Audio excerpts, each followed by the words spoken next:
What's up, guys? Willie's Comics back with another video. Just had a show over the weekend, MightyCon, New Orleans, Louisiana. It was a 2-day show at the Ponce Train Center in Kenner, Louisiana. Biggest show I've done yet in terms of how much stuff I brought and how much space I had.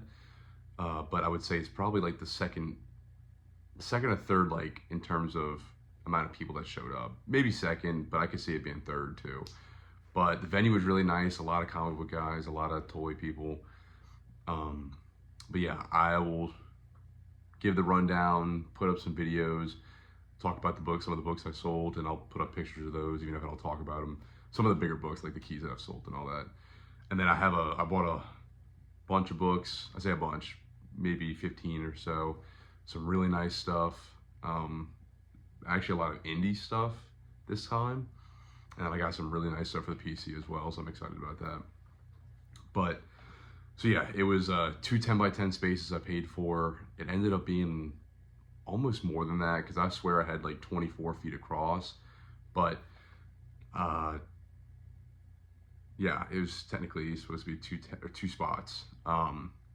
So I had 2 8-foot tables, and then I used a little rack that I had originally bought that I haven't been able to use yet, which I really liked the look of it, in between the tables, which had like maybe some exclusive covers and some smaller keys on it. Stuff to just like sit there and catch people's eye, which was successful. I sold a few books off that. I had a 8-foot table full of $2 books, or 3 for $5, 12 long boxes. And that was, in my opinion, highly successful, or it was successful. I think it obviously could have sold more, but I sold probably 2 long boxes worth of that. So it was worth my while in terms of getting a second booth and selling stuff, because I was also able to set up a second wall. My dad and I built a second wall that is going to be our primary wall going forward. But we were able to use both for this show because I had 2 spaces, and I do have a nice clean video of that. And I'll also show the videos of the wall for, both walls. This one is a lot nicer because it stands straight up, and it's not the A-frame that we've been using, which takes up so much space. And so it gives us a lot of room behind the table. So I think going forward, it'll be really nice. And it's just way easier to set up. Sold some decent books. I want to say I sold the Hulk 340, Wolverine 1, this Return of Wolverine. I sold 1 slab. I'll put a picture of that. I actually didn't get a picture of that when I sold it, but I just screenshot one off eBay just to show y'all. Lots of sets, lots of $2 books, lots of back issue. Like, I sold a good bit of everything. Sometimes it seems like sometimes I'll only sell keys and like very little back issue, but I sold a healthy amount of everything. But I also did a 20% off sale on the back issue and keys, and I like to do that. I think now my thought process is maybe every like 3rd show I'm going to do that, in order to kind of like clear out some stuff and maybe put some new stuff in there. I won't do it every time, just because I do want to see if I can get the value. Now, I'm usually willing to give deals and whatnot anyway, but I want to get the value out of it. Not that I'm not, with 20% off, I'm definitely making money off of it. But I think like every 3rd show or something like that, I mean, give or take or whatever, it'll allow me to move some stuff. That way I can put new back issue in there that, local people haven't seen before, because I'm mainly doing local shows. But yeah, I sold a ton of boys. Somebody cleared me out of basically most of my boys comics. I got almost cleared out of all my Invincible stuff. Which hadn't been, I sold a couple boys comics prior, but both of those hadn't been touched as much as I thought they might be. But with the 20% off, I think one guy for each, just was like, all right, I'm gonna take advantage of this. The Invincible, actually, one of the dealers bought most of my Invincible stuff, which was all priced at like $10 to $15. So even with 20% off, he was paying $8 to $12 a book. So not really like getting it for like super cheap, but yeah, so that was cool. Lots of keys. I have to actually, my boxes are getting not like light, but you can tell there's room in there, so I actually got to get some books ready and fill this back up for the next show. but yeah, I had a couple buddies show up, and I'm trying to think of what else to say about it. There was probably 5 like dedicated comic book dealers, maybe 1 or 2 others that had some comic books as well. So there was a lot of comic books. And one guy had a lot of cool stuff, and I bought some really nice stuff from him. Some stuff that I was very excited to see, and I was very excited to get in general. Made one trade. One person brought up some books up to me, and I ended up buying one of them from him. So I'll talk about that as well. But let's just get into the books, because while talking about it, I will have already shown pictures of and videos of all the setup and everything. But the first thing that I bought at the show was from basically the dealer that was across from me. He had this trade that I had been wanting for a while, and I'd been watching on eBay, but I got it for probably, I'm trying to think, it was 75 close 95, so I got $15 off, so it was basically 65 bucks for it. Actually, I call it 60, and then I paid 20 for this. So yeah, okay, I liked my math or whatever. But yeah, RoboCop versus Terminator, I paid 60 bucks for this trade. I've been looking for this for a while, and it's just a really cool cover, and it's a hard to find out of print book. And he had this, and I picked this up, JLA versus Avengers, or JLA Avengers, the full set for $20. I sold this at the show. I had like 65 on it with 20% off, so it's probably like 58 or 50 something, $56. So picked another one set up that I can throw in my set bin, so that was good. But yeah, he actually got a really good deal on an Infamous Iron Man set. I forgot that blew up, and I had that in my set bin, so he got that off me, and I got this off him. So, you know, it's kind of expected. Dealers go around trying to find good deals at each other's booths and all that. But yeah, this is for the PC. This is going to be going on the wall, so very excited about this. And then the other books that I bought are basically going in order in terms of like what I bought and when I bought it, I guess. I got these 2 books for $80. The first one, this was marked at 75. So I'm trying to think, 80 bucks, I guess $5 off this one, and then I paid 65 for this one. Wait, I paid 80 for the pair, and this was 75. So I guess I paid 60 bucks for this one, and then 20 for this. I'm gonna stop trying to do the math. It was $95, I paid 80 bucks for the pair. So I got Rick and Morty. This is just how I justify things when I buy stuff. I try to do the math in terms of what I'm paying for each book. But Rick and Morty, #1, this is the San Diego Comic-Con exclusive. So I paid $60 or $65 for this book. It's probably about a $100 book, so I thought that was a pretty good deal. But yeah, San Diego Comic-Con. And then these are only 2 books I got from this guy. Just saw this, I looked it up. It had a $20 price tag. I think it's worth $40. This is alternate pass. I paid like 15 bucks for this. Raven and Hex, the Sword Maiden. This is a cosplayer photo cover. It's obviously an adult, mature book. But yeah, I looked it up. It seemed like a low price, and obviously there's gonna be somebody that wants it, so I figured I'd grab it, and especially because I wanted to make a deal. I like to bundle so you can save a little bit more. So I got that. Then the next day, or this might have been the same day, I picked up these 2. This was a book that I had discovered, or I had learned about fairly recently. Didn't expect to see it at this show. There's none listed online. There's no sold, so I cannot find it.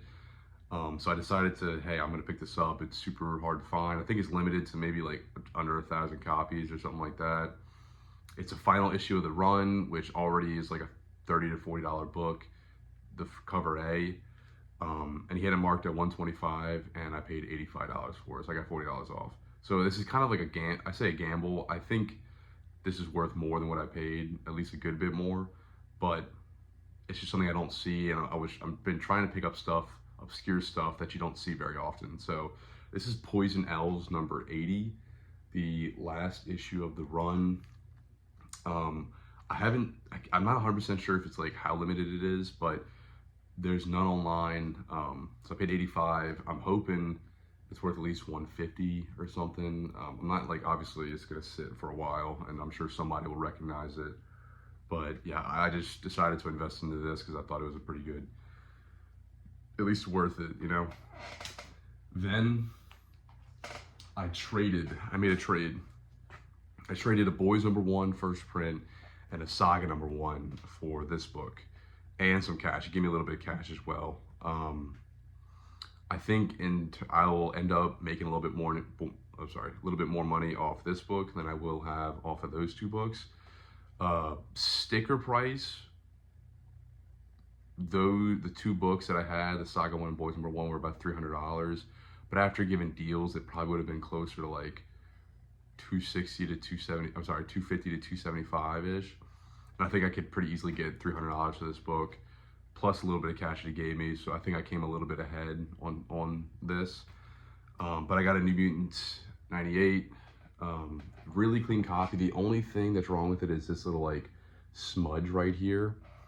So I don't know if it's dirt, if it could be cleaned, but outside of that, the copy is beautiful. So I thought it was a good deal. This is a really big book. I like getting these. Someone else offered me another one of these. Newsstand, really pretty copy. But this was actually a local comic book shop owner that offered me this and some other books for trade. Obviously, I think he was coming to get maybe good deals for himself to sell at his shop. It looked like he was looking for slabs, though, for the most part. But yeah, it's just funny that I seem to be getting a lot of these, or people offer me this book a lot, which is cool. It's a great book. So yeah, made that trade, and I pretty solidly made a trade almost every show I've been to. So obviously happy to get that. Then I'll do this stack next. The same guy I got the RoboCop Terminator book from. This stack was $85 and I paid $64, so I saved $25. I picked up Brave and the Bold 33. This was marked at 20. I don't think I'm going to keep this. I thought I might want to, but I'm not really interested in it, to be honest. But it was a good deal either way. It's a Killing Joke preview, I guess, in a way. But yeah, it's cool there. I picked this up as a Joseph Linzer cover. Independent Voices #2. This was marked at $10. Obviously, it's got that going on, but I think that was worth it. These next three are for the PC. At least the following two. This one I've got to decide if I really want to keep it, but this is One Punch Man Free Comic Book Day. I did really enjoy the show, but I'm not a huge anime fan, but it is a cool book. So this was $30, but again, I did save $25 after all was said and done. So nice book there. And then these two are definitely for the PC. This is Alien Special. This is going on the wall.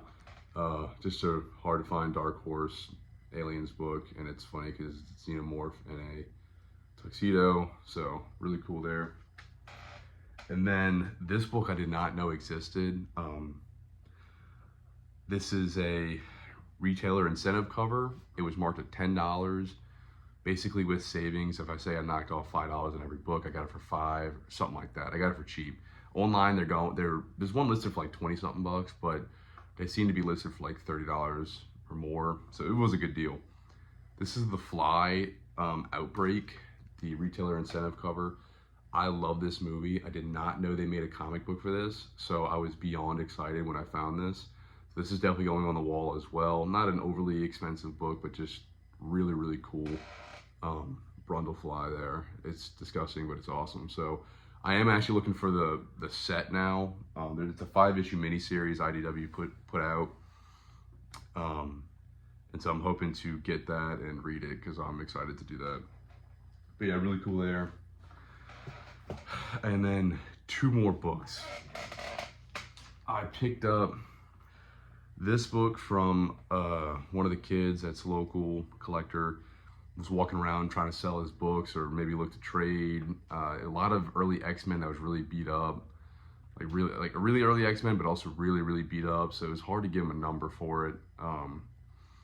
Some slabs that, in my opinion, weren't. They just looked old. Slabs don't really sell that great for me. They take a while to sell, so decided to pass. But I was interested in this. It is a Power Rangers book, a photo cover variant that I only see one listed online, and it is also signed. So this is Mighty Morphin Power Rangers number 25, the photo cover variant of this guy. I forget his exact name, but he signed the book, and unfortunately, he committed suicide a few years ago. So I paid $65 for the book. I think this, without the signature, this book was listed. This one listed for like over $50. I think it's worth probably 150, maybe something like that. I don't know, just ballparking, I guess, because I was looking up stuff with this guy's signature on it, and there was a lot of it was hovering between 150 and $200. So I thought that was worthwhile. It's just a really cool cover, really nice looking signature, and yeah, I'm sure any Power Ranger fan would want this, so I decided to grab that. And then I got this book. I forgot this existed. This is from the same dealer that I got the RoboCop Terminator from and that other stack. This was a PlayStation exclusive, I believe, another indie book. He had 2 of them. I decided to pick up the better of the 2. The other one wasn't bad. It was just a little wavy and needed a press. I don't really press books ever. So I decided to just say like, hey, I'll grab one of them. And because I think he had it priced a little under market, or at least a little under what it could have gotten for it. And he ended up giving me a pretty good deal, like 25% off. So this is The Adventures of Sly Cooper. He had it marked at 120. I've seen sales fairly consistently. I've seen like some sales around that, but I've seen a few definitive recent sales for like 150. And I asked him what the best he could do was, and he said $90, and I said deal. So I think this is about a $150 book. Got it for 90, and it's just one of those things that's hard to find. You don't see it very often, and I like to get that kind of stuff because it draws people into the booth. I get a lot of compliments on all the books that I have on the wall, and in my opinion, with the wall having a lot of really nice books that people are really interested in, they're popular, they're hard to find, just key issues in general, even if they're not hard to find, Marvel and DC stuff. People spend time at the booth just looking at the wall and just looking at stuff that they might want. They start, and if they're spending more time at the booth, they're more likely to start digging through your bins as well. So I'm willing to pay up for like some of these books in order to put them on the wall, and obviously I'm looking to sell them. I sell a lot of these books anyway, but I do want to get more back so I can put them back on the wall to draw people to the booth. But yeah, that's kind of my thought process. They sit there, they look at the wall, they admire it. It's really cool. I love having the wall. It's really nice to have it, you know, in the backdrop of my comic book booth. But it keeps people at the booth. It keeps them digging through, keeps them in the bins digging, and then just, you know, peeking up and looking at it, trying to think about what they want. So yeah, I think that's why I'm willing to pay up a little bit for some of these books. But yeah, so it was a really successful show. I had a great weekend, sold a ton of books, moved a lot of units, a lot of $2 books. I don't think I'll ever do $1 books. If I may as well I would rather just bulk out some stuff to get rid of it at that point. But $2 books are worth my while in my opinion, because I'm getting more than $1 for them. Because even at $1 a piece, the bag and board and the show costs, like you're probably making 50 cents a book. That's not worth my time. So at $2 a piece or 3 for $5, after what I'm basically paying to get into the show and my bags and boards, I'm making a little over $1 a piece on the books, and I think that's worth my time.